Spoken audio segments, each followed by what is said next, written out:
ओम शांति।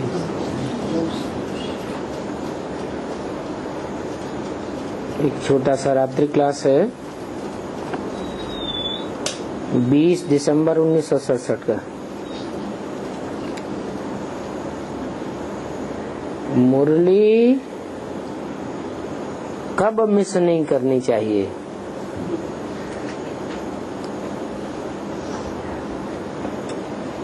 मुरली सुनने और समझने का बड़ा शौक होना चाहिए।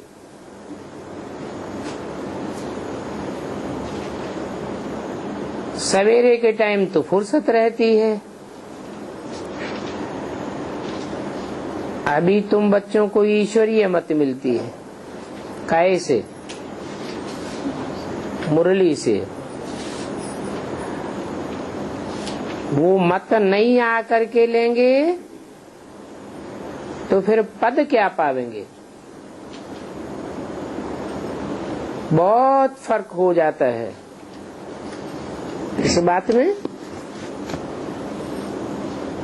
पढ़ाई पढ़ने वालों में जो रेगुलर और पंक्चुअल होकर पढ़ते हैं और जो रेगुलर पंक्चुअल होकर नहीं पढ़ते हैं, उनमें बहुत फर्क हो जाता है।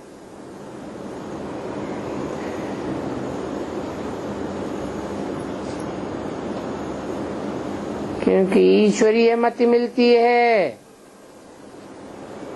एक बाप से और बाकी सब मनुष्य मात्र से आसुरी मत मिलती है। मनुष्य मत से नरकवासी और ईश्वरीय मत से स्वर्गवासी बनते हो।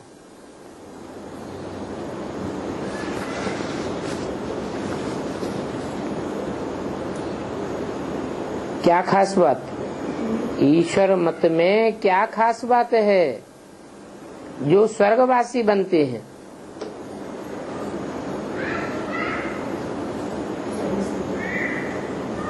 ईश माना ही शासन करता, वर माना श्रेष्ठ, जो दुनिया का सबसे श्रेष्ठ ते श्रेष्ठ शासन करता है। अच्छे थे अच्छा शासन करता है। कोई शासन करते हैं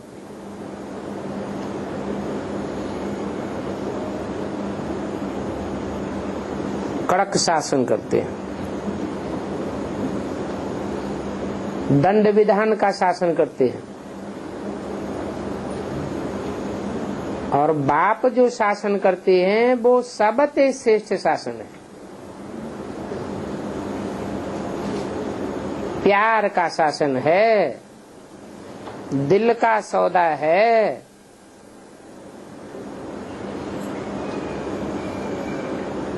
इसलिए तुम ईश्वरीय मत से स्वर्गवासी बनते हो।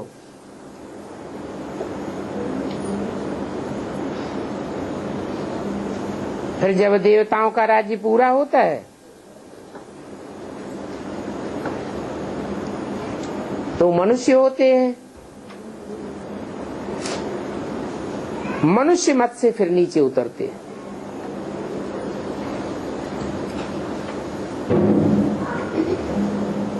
देवताओं के राज्य में नीचे नहीं उतरते थे क्या?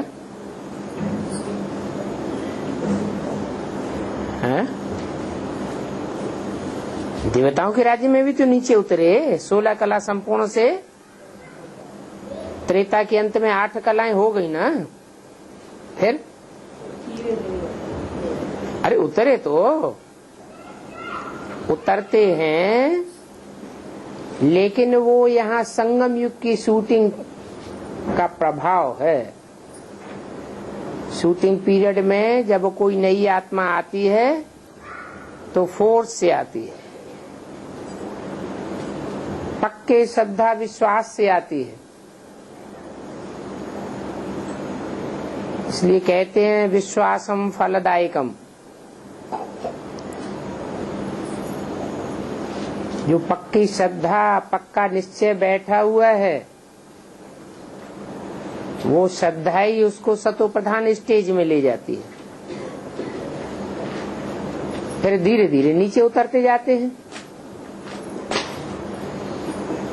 आपस में लेन देन करने लग पड़ते हैं, या तो मनमत या तो मनुष्य मत का।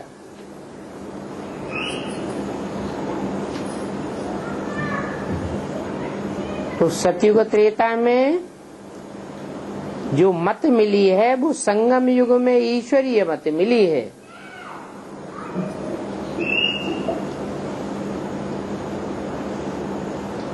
और त्रेता के बाद वो ईश्वरीय मत की प्रारब्ध खलास हो जाती है, फिर मनुष्यों की मत मिलती है तो नीचे उतरते हैं। जिस मत से इतना ऊंच मर्तबा मिलता है, इतना कह के किस तरफ इशारा किया?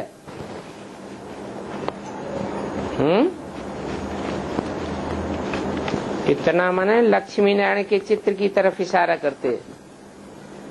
जिस मत से इतना ऊंच मर्तबा मिलता है, उस मत पर बच्चे ध्यान नहीं देते हैं।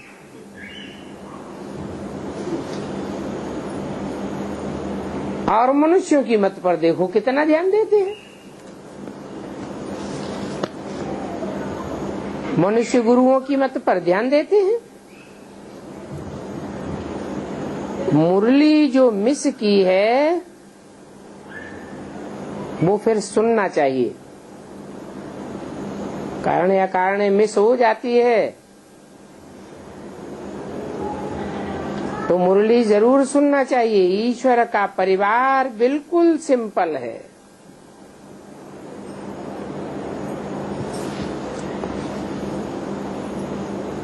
क्या सिंपल है? ईश्वरीय परिवार में कौन कौन है?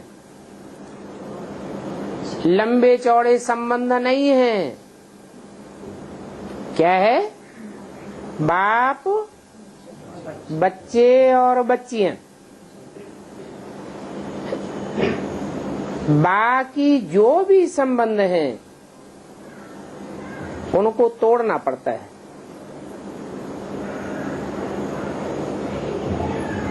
कब? इस संगम युग में पड़ता है। क्यों? कोई जबरदस्ती है क्या? है? और संबंधों को जो और मनुष्यों के साथ जुड़े हुए हैं जन्म जन्मांतर की, और खास इस जन्म में देखने में आते हैं, कोई न तोड़ना चाहे तो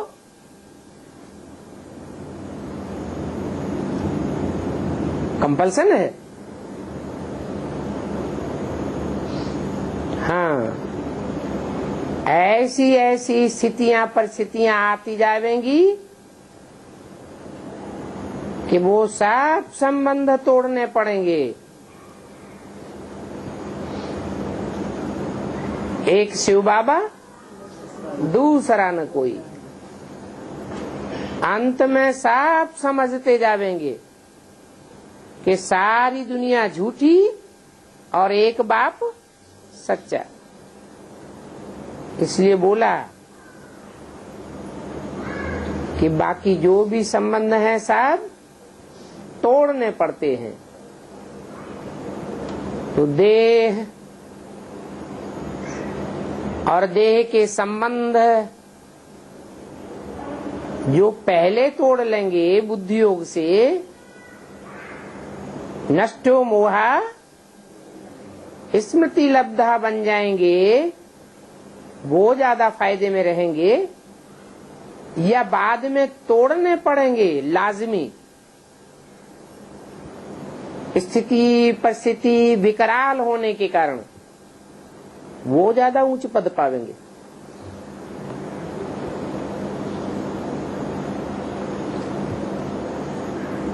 बाद में मजबूरी से तोड़ेंगे, और जो पहले ही मुरली सुन करके धारण कर लेंगे और बुद्धि योग से पहले ही तोड़ देंगे, फायदा किसको होगा? जो जितना जल्दी नष्टो मोहा बनेगा उतना जल्दी उतना ही ऊंच पद प्राप्त करेगा। शादी करने से और ही संबंध बढ़ जाता है। अभी तोड़ने का समय है या जोड़ने का समय है? नए नए संबंध तोड़ने के टाइम पर अगर कोई जोड़ता जाए तो देह के संबंधों में और ही बढ़ोतरी कर ली, फिर ससुर घर भी याद आने लग पड़ेगा।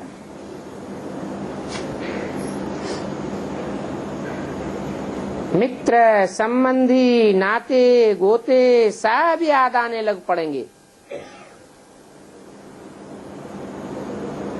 और यहाँ तो सबको भूलना है, सिर्फ ईश्वरीय संबंध है। क्या है ईश्वरीय संबंध? बाप और आपस में भाई बहन,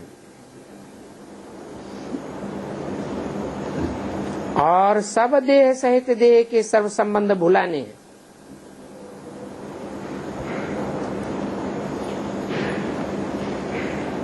बाबा को तो संबंध आदि की याद भी नहीं है। कौन से सन की वाणी है? 67 की। देह सहित देह के सर्व संबंध तोड़ने हैं। रावण राज्य में संबंध का बहुत परिवार होता है। कितना घमासान होता है संबंधों का, नाना चाचा काका ताऊ ये वो। अभी उन बहुत संबंधों को तोड़ना है और देह भी पुरानी है।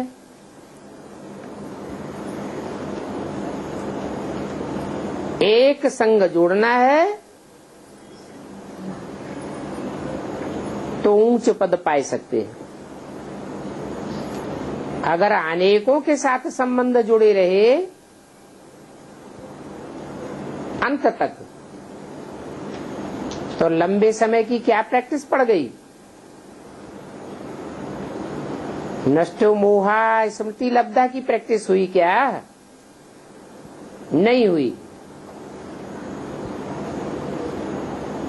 तो ऊंच पद कैसे पावेंगे? संबंध होगा तो अंत में वो ही याद आ जाएगा। अंत मते सो गति। बाबा पूछते हैं, नारायणी नशा चढ़ा हुआ है,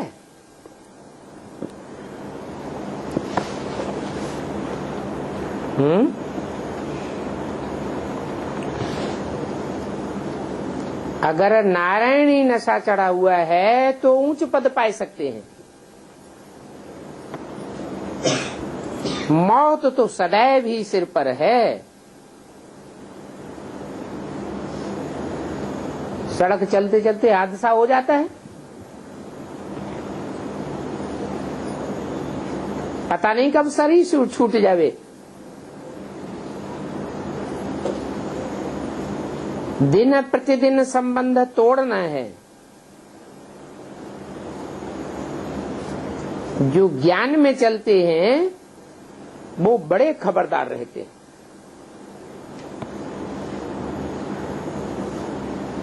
अगर ज्ञान में चलते हैं तो देह सहित संन्यास, सन्यासी लोग तो कर नहीं सकते। क्यों? देह सहित देह के संबंधों का संन्यास वो सन्यासी लोग क्यों नहीं कर सकते?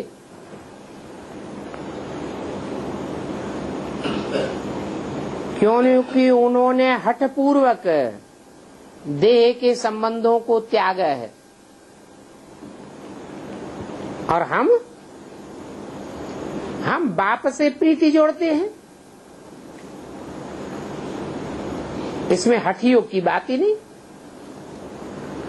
एक तरफ जुटेगा और जितना जास्ती जुटता जाएगा उतना औरों की तरफ से स्वतः ही टूटता जाएगा। तो उन सन्यासियों के लिए कायदा नहीं है क्या?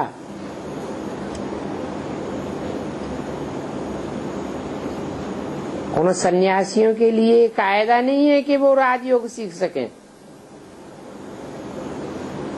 उनको इस प्रकार का ज्ञान मिलता ही नहीं है। सिवाय तुम ब्राह्मणों के कोई में ये ईश्वरीय ज्ञान नहीं है। तुम ब्राह्मणों की लिस्ट में कौन कौन से ब्राह्मण हैं? ब्राह्मणों की भी 9 कुरियां हैं। तुम ब्राह्मण किनसे कहा है? जो अव्वल नंबर कुरी के हैं उनसे कहा तुम ब्राह्मण, क्योंकि वो आदि से लेकर अंत तक बाप के सन्मुख रहने करके पार्ट बजाने वाले हैं।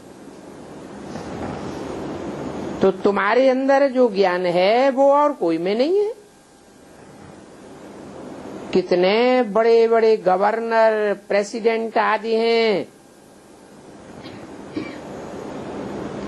कोई तो ऐसे भी हैं जो अपन को नारायण कहलाते हैं। बाप कहते हैं जो अपन को भगवान कहलाते हैं वो हिरण्याकश्यप हैं।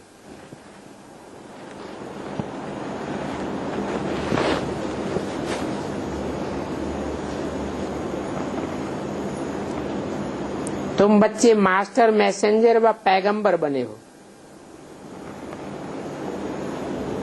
बाप का मैसेज देना तुम्हारा काम है।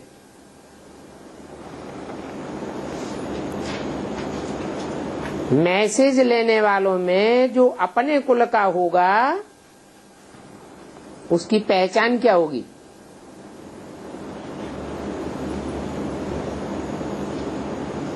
कैसे समझेंगे ये हमारे कुल का है? थोड़ा सा सुनावेंगे वो झट समझ जाएगा, खिंच जाएगा।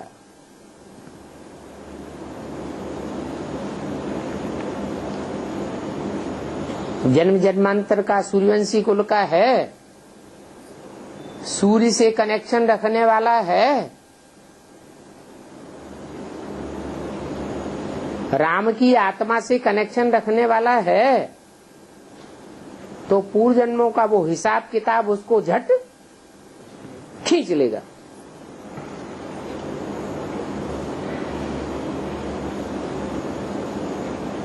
बाप के पास जाना है तो बेहद के बाप को याद करो।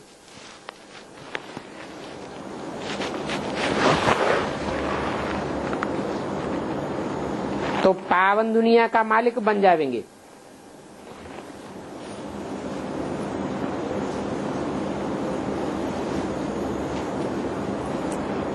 पूछना चाहिए क्या चाहते हो? मुक्ति चाहते हो व जीवन मुक्ति चाहते हो? बाकी मोक्ष तो होता नहीं। मोक्ष का अर्थ लगाते हैं सदा काल के लिए मुक्ति। इस दुनिया में कभी आवे ही नहीं। अब तुमको क्या चाहिए? सदा काल के लिए मुक्ति चाहिए या थोड़े समय के लिए इस दुनिया से मुक्ति और बाकी जीवन में रहते हुए दुख दर्दों से मुक्ति चाहिए? तुम्हारी आत्मा की आवाज क्या है?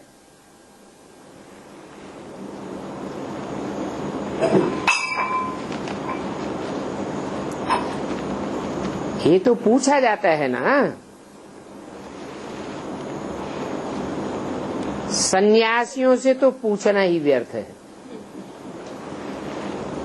वो तो अपनी हठ के पक्के हैं, हमें ये संसार नहीं चाहिए। और कहेंगे तो कहेंगे कि स्वर्ग के सुख कागविष्टा समान, वो भी नहीं चाहिए। अभी देखो भारत में भगवान बहुत हो गए हैं।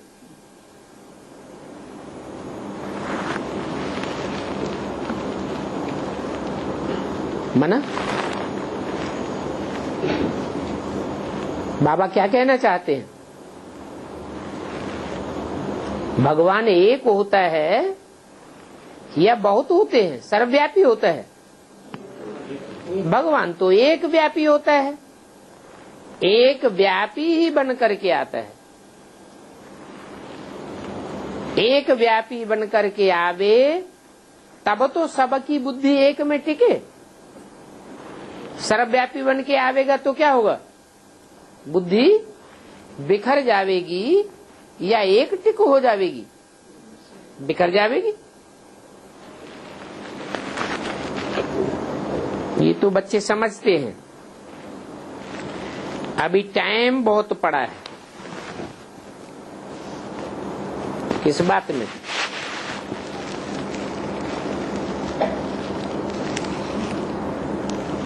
सर्वव्यापी बदल करके सारी दुनिया की बुद्धि में एक व्यापी हो जाए, ये समझने में अभी टाइम बहुत पड़ा है। बच्चे समझते हैं। 8-9 वर्ष तो हैं ही।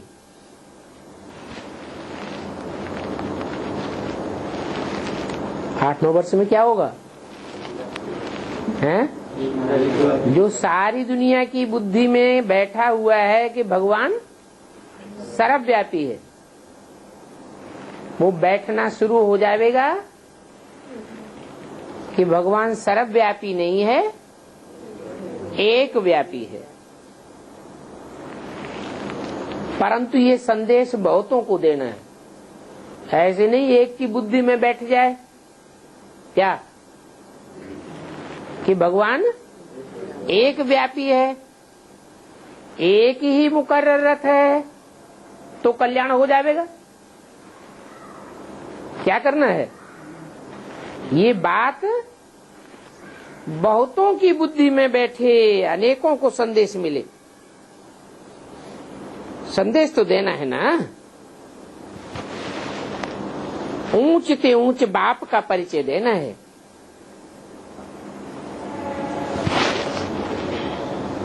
ऊंच ते ऊंच और नीच ते नीच। धर्म पिताएं होते हैं ना। कोई धर्म पिताएं पहले आए, कोई धर्म पिताएं बाद में आए, कोई उत्तरोत्तर श्रेष्ठ युग में आए और कोई उत्तरोत्तर नीचे युग में आए। तो जैसे टाइम पर जिनकी पैदाइश होती है उतने ही तो ऊंचा कार्य करने वाले होंगे। तुमको तो ऊंच ते ऊंच बाप का परिचय देना है। ऊंच ते ऊंच युग कौन सा है? सतयुग। समझते हैं बहुत ऊंचा युग है, लेकिन वहां भगवान तो होता ही नहीं। किसी को पहचान होती है भगवान की? नहीं। हाँ, सतयुग की स्थापना करने वाला सतयुग से पहले होगा या सतयुग में होगा? सतयुग से पहले होता है। तो सतयुग से जो पहले का युग है जिसमें बाप भगवान आते हैं, वो है श्रेष्ठ ते श्रेष्ठ पुरुषोत्तम संगम युग। जहां बाप आकर पुरुष अर्थात आत्माओं को नंबरवार उत्तम उत्तम डिक्लेयर करते हैं।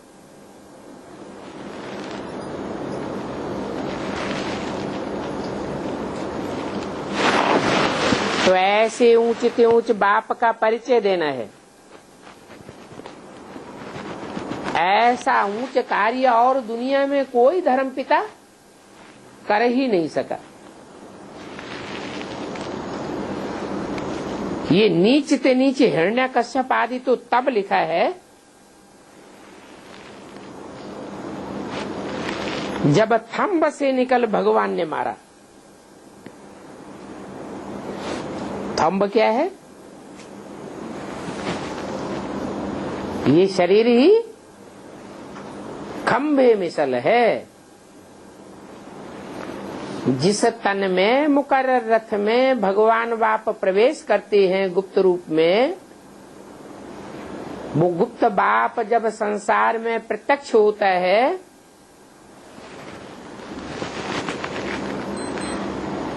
तो ये हिरण्यकश्यप सब खलास हो जाते।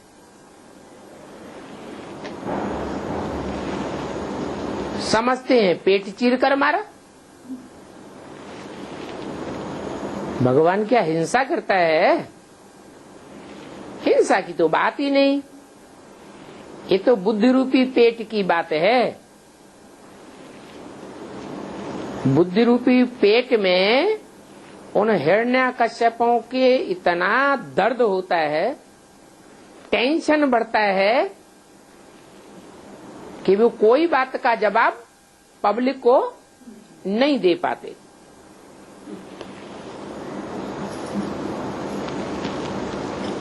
तो शास्त्रों में लिख दिया है, थंब से निकला। कौन सा रूप धारण करके? नर के रूप में सिंह का रूप धारण करके निकला।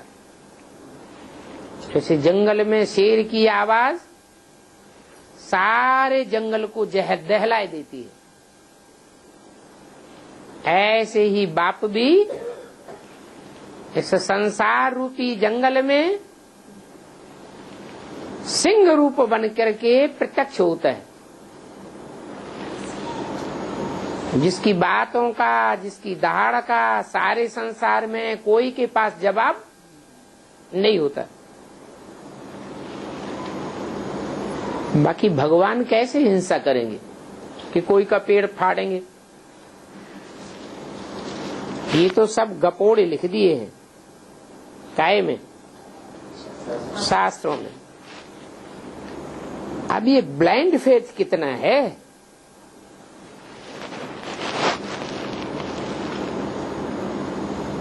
गुरुजी ने सुनाया कि सत्ययुग में हिरण्यकश्यप का राज्य था, तो सत्यवचन महाराज, अरे जब सत्य का युग है तो वहां श्रेष्ठ होंगे या राक्षस होंगे? श्रेष्ठ ही होंगे। फिर बताते हैं पेट फाड़ा भगवान ने। अरे भगवान आकर के हिंसा सिखावेगा? आज के साधारण गुरु भी प्रवचन देते हैं तो ये सिखाते हैं कि कोई की हिंसा करो, मारो, हत्या करो। इन शास्त्रों के सही अर्थ भगवान बाप ही आकर के सिखाते हैं। जैसे वो पेट है, उस पेट में कोई बात पचाई जाती है, ये बुद्धि रूपी पेट है। उस पेट में भोजन पचाया जाता है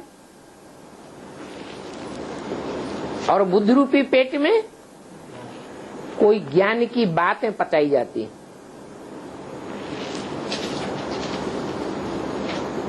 गणेश का पेट कितना बड़ा दिखाते हैं,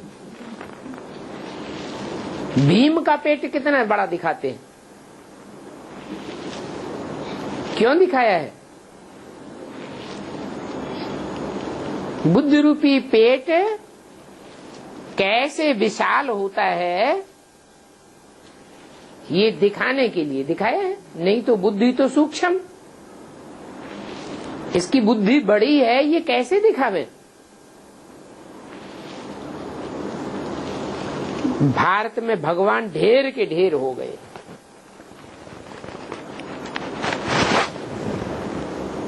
जो मन में आया तो अगड़म बगड़म सुनाते रहते हैं। और भक्त ब्लाइंड फेथ करते रहते हैं। भक्ति मार्ग की तो कमाल है, और उनके फॉलोअर्स करोड़ों की तादाद में।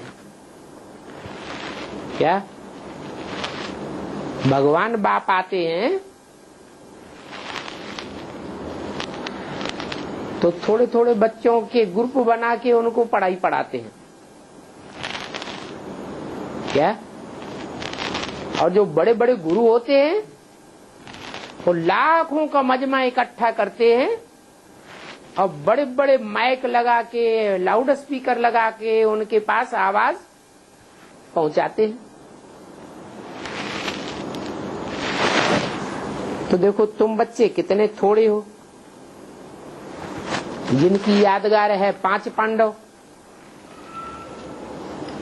5 उंगलियां हैं, मुट्ठी में बंद कर लो। तुम हो मुट्ठी भर बच्चे और वो हैं करोड़ों की तादाद में फॉलोअर्स।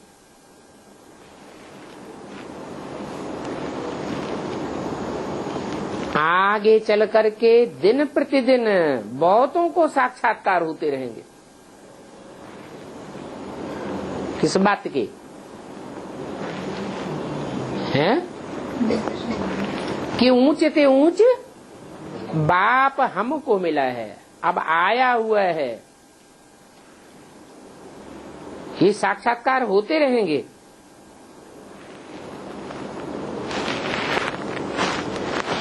इनकी भी अवस्था बढ़ती जाएगी। किनकी? हैं?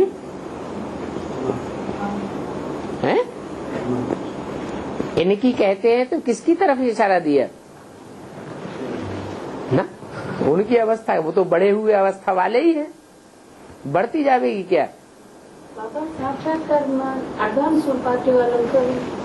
2 तरह के शिक्षा साक्षात्कार होते हैं, एक बुद्धि का साक्षात्कार और एक बंद आंखों का साक्षात्कार। भक्तों को कौन से साक्षात्कार होते हैं?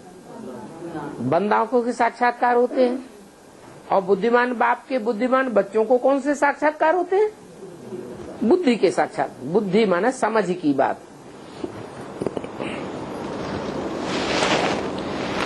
तो इनकी भी अवस्था बढ़ती जाएगी। किनकी? इनकी कह करके 2 आत्माओं की तरफ इशारा किया, राम और कृष्ण। यही तो रथ हैं, एक टेम्परेरी रथ और एक मुकर्रर रथ। अभी अवस्था इनकी बढ़ी हुई नहीं है, आगे चल करके इनकी भी अवस्था बढ़ती जाएगी। दिन प्रतिदिन बहुतों को साक्षात्कार होते रहेंगे। आज में भी क्या हुआ?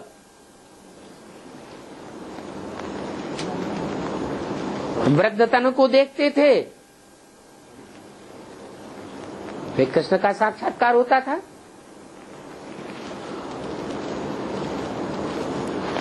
कृष्ण बच्चे का साक्षात्कार करते थे, अंत में बाप का साक्षात्कार करेंगे।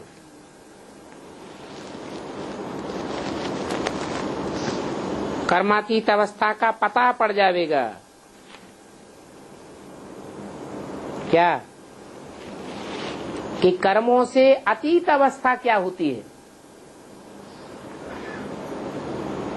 और कर्मों में लिम्पायमान अवस्था क्या होती है।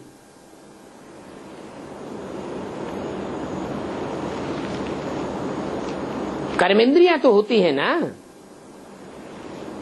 कर्मेंद्रियों से कर्म करते हैं तो उन कर्मों का असर तो होता ही है। फिर ऐसी स्टेज बन जाए कि कर्मेंद्रियों से कर्म भला होता रहे परंतु उसका कोई लेप छेप आत्मा के ऊपर न पड़ने पाए। सबको पता पड़ता जाएगा कि इनकी कर्मातीत अवस्था है। वो सन्यासी लोग तो ऐसे ही कह देते हैं हमारा गुरु पार निर्वाण गया। अब इसका प्रूफ क्या है कि पार निर्वाण गया? वाणी से परे गया। वाणी से परे जाते हैं, यह शरीर छोड़ने के बाद इसी दुनिया में जन्म लेते हैं। दूसरी दुनिया है ही कहां जहां चले जाएंगे। दुनिया में पाप बढ़ते जाते हैं या घटते जा रहे हैं? बढ़ते जाते हैं। तो पाप बढ़ते जा रहे हैं, पाप की दुनिया में रहने वालों के पाप नहीं बढ़ेंगे तो नई दुनिया में कहां से पहुंच जाएंगे? तो सबको कर्मातीत अवस्था का पता पड़ता जाएगा कि कौन कौन की कर्मातीत अवस्था हो रही है। फिर ब्रह्मा का भी बहुतों को साक्षात्कार होगा।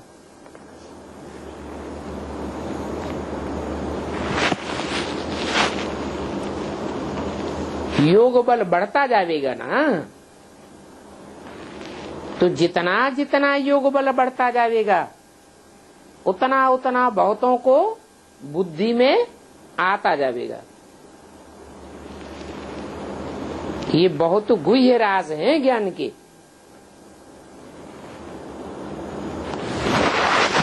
लिखा हुआ भी है, गुह्यात गुह्यतरम ज्ञानम। भगवान आते हैं तो कैसा ज्ञान सुनाते हैं?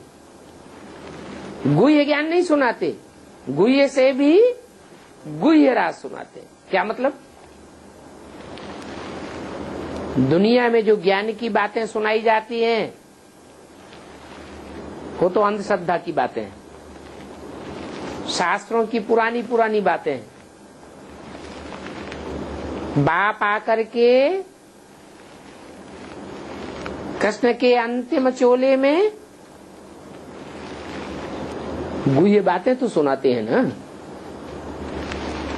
दुनिया कहती है भगवान सर्वव्यापी है, और ब्रह्मा के तन से क्या बोला? भगवान एक व्यापी है। तो गुह्यता की बात तो सुनाई, लेकिन सुनने वालों ने कहां तक समझी और दूसरों को कहां तक समझाई, ये बात दूसरी है। फिर एडवांस, राम बाप वाली आत्मा में बाप के रूप में प्रत्यक्ष होता है तो और गुह्य राज समझाते हैं। बेसिक में सिर्फ इतना ही पता था क्या कि भगवान व्याप सर्वव्यापी नहीं है। फिर क्या पता चलता? सर्वव्यापी नहीं है तो एक व्यापी कहां है? वो बेसिक में पता किसी को नहीं पड़ा। क्या समझ लिया कि ब्रह्मा के तन में ही एक व्यापी है? अगर ब्रह्मा के तन में ही एक व्यापी होता, मुकर्रर रूप से आया हुआ होता, तो ब्रह्मा का शरीर छूट जाता क्या? छूट नहीं सकता। तो ये गुह्य राज में तुम बच्चों को समझाता हूं। वो इस्लामी, बौद्धि, क्रिश्चियन आदि धर्मों में कन्वर्ट होने वाले जो भी ब्राह्मण हैं, उनको ये गुह्य राज नहीं समझाता हूं।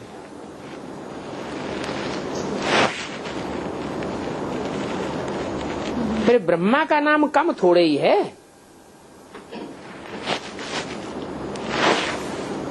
भक्ति मार्ग में तो त्रिमूर्ति ब्रह्मा कह देते हैं। बेसिक नॉलेज में भी ब्रह्मा की 3 मूर्तियां चित्रों में दिखाई दी। जो त्रिमूर्ति का चित्र बनाया है उसमें फीचर किसका दिखाई दिया?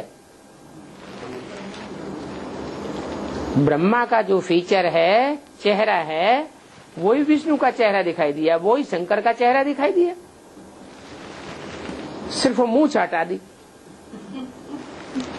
चेहरा तो वही दिखाई दिया। तो भक्ति मार्ग की बात हुई या ज्ञान मार्ग की बात हुई? ये तो भक्ति मार्ग की बात हुई। भगवान बाप कृष्ण वाली आत्माओं के तन के द्वारा त्रिमूर्ति शिव के रूप में प्रत्यक्ष नहीं होते। तो ब्रह्मा त्रिमूर्ति नहीं है, ब्रह्मा की 3 मूर्तियां नहीं हैं। किसकी 3 मूर्तियां हैं? शिव की 3 मूर्तियां हैं। वो तीनों ही मूर्तियां, शिव कल्याणकारी है या कल्याणकारी है? कल्याणकारी है। तो वो तीनों ही मूर्तियां जो वास्तव में हैं, जिनके लिए बोला तुम बच्चों को त्रिमूर्ति का यथार्थ चित्र बनाना चाहिए। ये एक्यूरेट चित्र नहीं है जो बनाया है। इसमें दादा लेखराज के ही तीनों फीचर रख दिए। क्यों नहीं है एक्यूरेट? क्योंकि ये तो भक्ति मार्ग वाले जैसे कृष्ण का नाम डाल देते हैं गीता में। गीता का भगवान कृष्ण बच्चे को बनाए देते हैं। ऐसे ही यहाँ बेसिक नॉलेज में भी क्या किया है? कृष्ण उर्फ दादा लेखराज का चेहरा तीनों चित्रों में ब्रह्मा विष्णु शंकर के रूप में डाल दिया। ये रंग है चित्र, यथार्थ चित्र नहीं है। तुमको तो त्रिमूर्ति शिव का चित्र डालना चाहिए। त्रिमूर्ति शिव।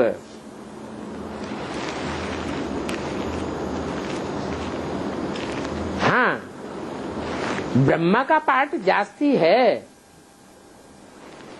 आदि में भी ब्रह्मा का पार्ट, फिर शंकर के रूप में पार्ट बजाते हैं तो भी ब्रह्मा की सोल प्रवेश करके पार्ट बजाती है। फिर ब्रह्मा सो विष्णु बनता है तो वो भी एक ही हो गया, ब्रह्मा सो विष्णु। तो भी ब्रह्मा की सोल पार्ट बजाती है। तो सोल पार्ट बजाती है, बाकी मूर्ति ब्रह्मा की नहीं है। इसलिए भक्ति मार्ग में ब्रह्मा की मूर्ति नहीं बनाते, मंदिर नहीं बनाते हैं, पूजा नहीं करते हैं।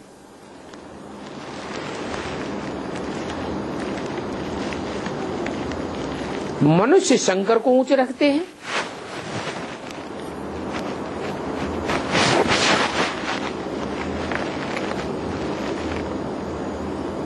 तुम किसको ऊंचे रखेंगे?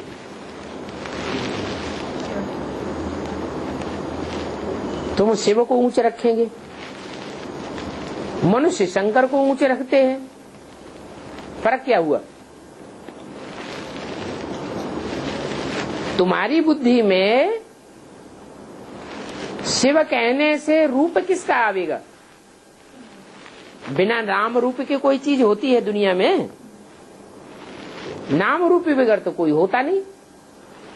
तो जब तुम कहेंगे शिव तो तुम्हारी बुद्धि में रूप किसका आवेगा?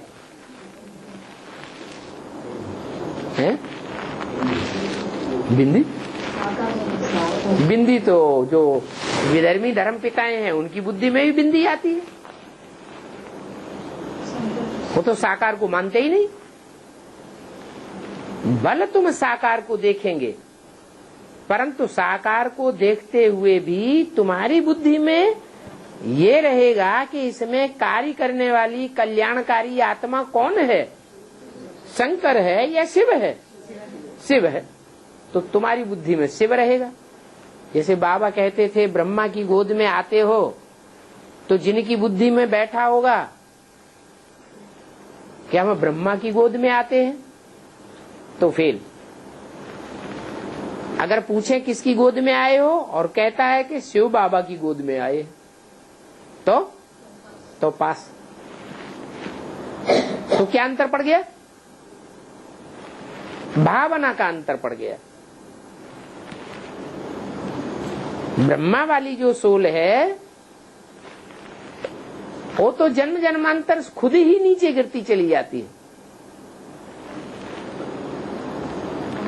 क्यों ऊंची उठती है? जन्म जन्मांतर नीचे गिरती गई या ऊंची उठी? नीचे गिरती है। वो कैसे ऊंची उठाएगी? उसमें ऊंच उठाने वाला कौन है? आत्मा है, तो तुम जिस आत्मा की तरफ तुम्हारा कंसंट्रेशन रहता है वो भाव की बात है। इसलिए कहते हैं भाव प्रधान विश्व रचि राखा। जिस भाव से जो काम किया जाता है वैसा ही उसका फल मिलता है।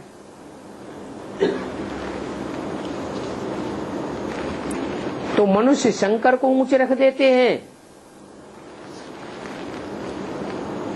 और शिव शंकर को मिलाए देते हैं। क्यों? शिव के साथ शंकर को मिलाए क्यों देते हैं?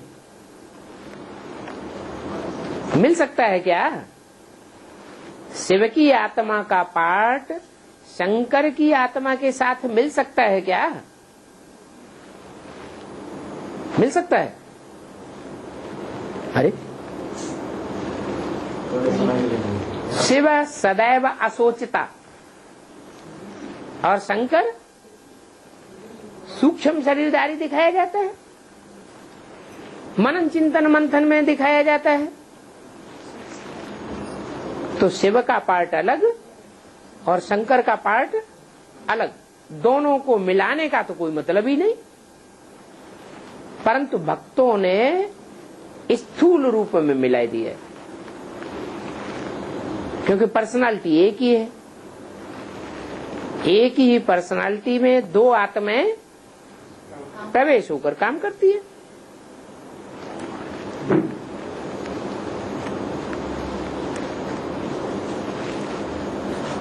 ब्रह्मा का ही पार्ट जास्ती है। याद में रहना कोई पार्ट है क्या? पार्ट कर्मेंद्रियों से बजाया जाता है या बुद्धि से बजाया जाता है? कर्मेंद्रियों से पार्ट बजाया जाता है। और शंकर क्या करता है? याद में रहता है। ये तो कर्मेंद्रियों से कोई पार्ट नहीं हुआ। तो ब्रह्मा का ही बड़ा पार्ट है। ब्रह्मा का कहो या विष्णु का कहो, सबसे जास्ती पार्ट इन दोनों का है। ब्रह्मा द्वारा ब्राह्मण धर्म की स्थापना, फिर ब्रह्मा ही सो विष्णु बनता है, तो विष्णु द्वारा पालना, इन दोनों का पार्ट जास्ती है। शंकर का क्या पार्ट है? आंख खोले और दुनिया का विनाश हो गया, ये पार्ट। आंख खोलने में कितनी देर लगती? 1 सेकंड। तो अच्छा रहे इनकी आंखें बंद ही बनी रहे कि आंख खुल जाए सो अच्छा है। आंख खुलना माना ज्ञान की आंख खुल जाए। जब ज्ञान की आंख खुल जाती है तो इच्छा मात्रम अविद्या की स्टेज आ जाती है। आप मुए, मर गई दुनिया। बच्चों को रोज समझाया जाता है, स्कूल में रोज नहीं पढ़ेंगे, मुरली नहीं सुनेंगे, तो फिर तुम्हारी एब्सेंट पड़ जाएगी। रजिस्टर काहे के लिए बनाया जाता है? हाजिरी लगाने के लिए रजिस्टर बनाया जाता है ना। तो ये भी ईश्वरीय स्कूल है। इसमें भी देखा जाता है कि 63 जन्म जो लौकिक पढ़ाइयां पढ़ी, उन लौकिक पढ़ाइयों में आत्मा ने जास्ती ध्यान दिया या भगवान बाप आकर जो पढ़ाई पढ़ाते हैं उसमें जास्ती ध्यान दिया?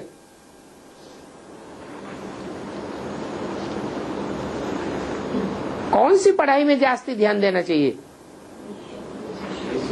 ईश्वर बाप आकर पढ़ाते हैं, 21 जन्मों के लिए प्रारब्ध मिलती है। अब वो पढ़ाइयां तो 1 जन्म पढ़ो उसी जन्म में प्रारब्ध मिले, वो भी मिले मिले न मिले।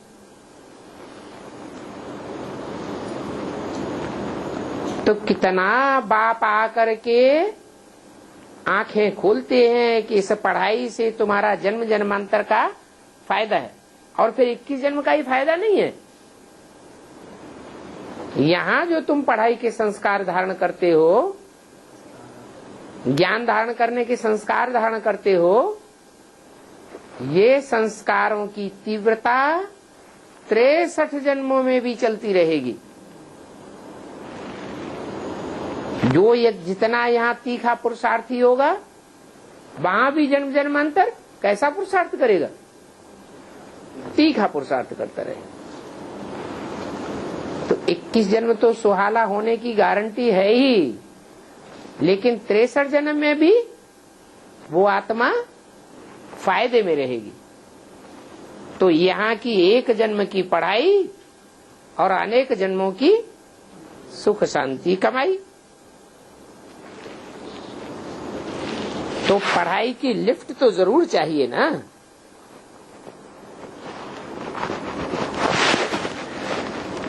गॉडली यूनिवर्सिटी में एब्सेंट थोड़े ही होना चाहिए।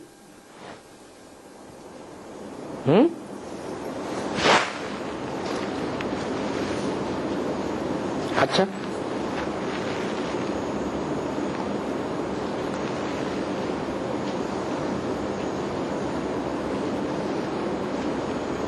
गॉडली यूनिवर्सिटी में कौन पढ़ाते हैं? गॉड फादर पढ़ाते हैं। और जो यूनिवर्सिटीज होती हैं वो तो मनुष्य गुरुओं की बनाई हुई है। यहाँ एब्सेंट नहीं होना चाहिए। पढ़ाई कितनी ऊंच है, जिस पढ़ाई से तुम सुखधाम के मालिक बनते हो।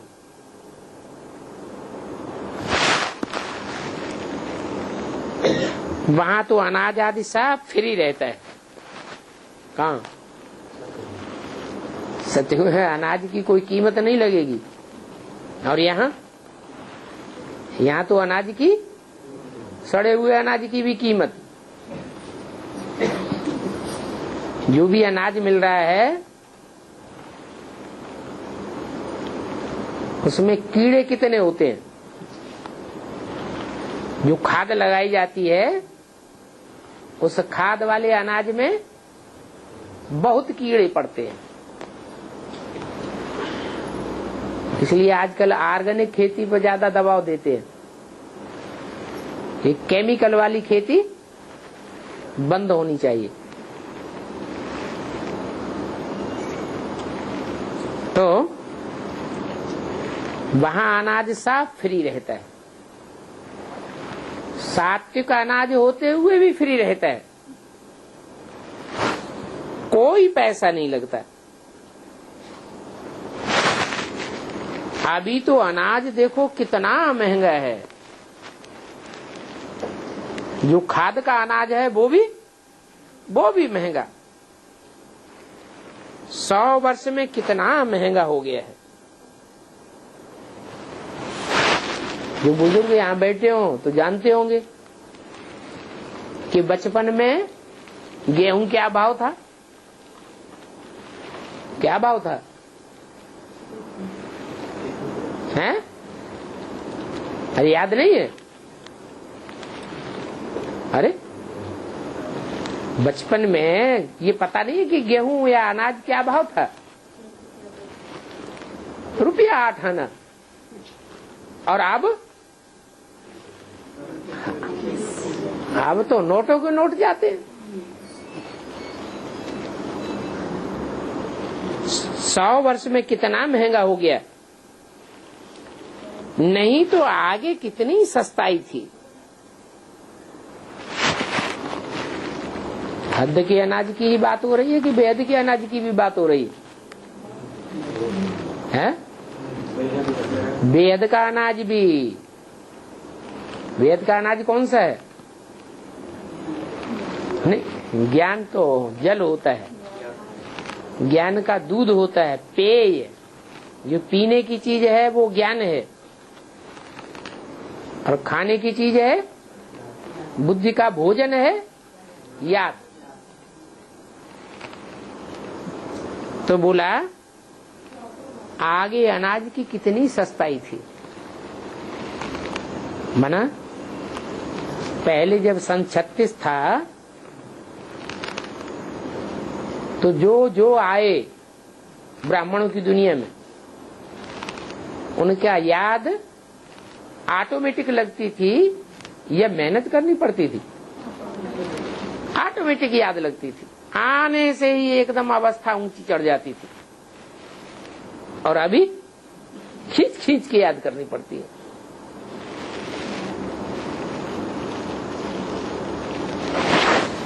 वहां नई दुनिया में तो कोई अप्राप्त वस्तु नहीं होती है जिसके लिए वहां पुरुषार्थ करना पड़े। वो है ही सुखधाम। तुम अभी सुखधाम के लिए तैयारी कर रहे हो। क्या तैयारी कर रहे हो?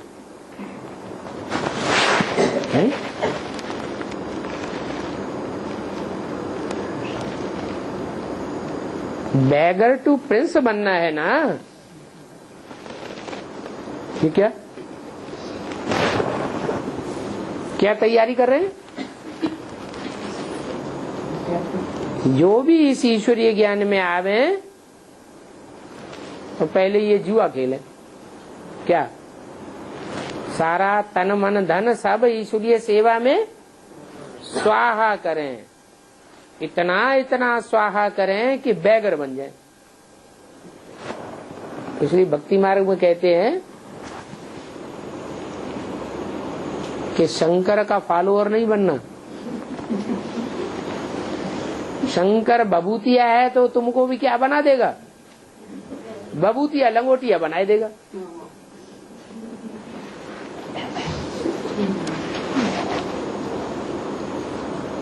अभी तुम वहां जाने के लिए तैयारी कर रहे हो।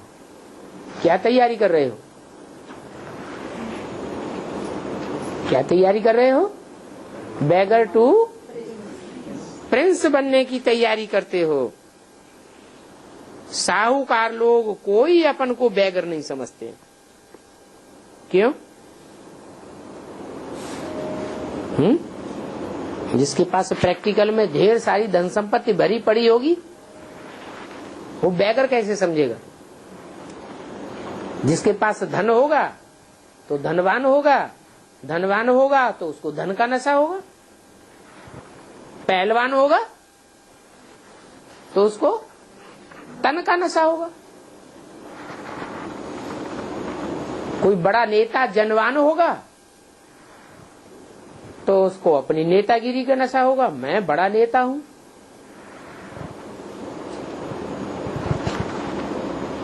जिसको जो भी इस दुनिया की प्रभुता मिलती है उस प्रभुता का नशा मद जरूर चढ़ता है। तो इस दुनिया के जो भी साहूकार लोग हैं वो कोई भी अपन को बैगर नहीं समझते हैं। और तुम अपन को बैगर समझते हो। प्रैक्टिकल में बैगर बनेंगे तो समझेंगे या नहीं होंगे तो समझेंगे। जो प्रैक्टिकल में बैगर बन चुके होंगे ईश्वरीय सेवा में सब कुछ जिन्होंने अपना अर्पण किया होगा तो अपन को बैगर समझेंगे। नशा रहेगा। अब हम बैगर टू प्रिंस बनने वाले हैं। अच्छा, बच्चों को ओम शांति।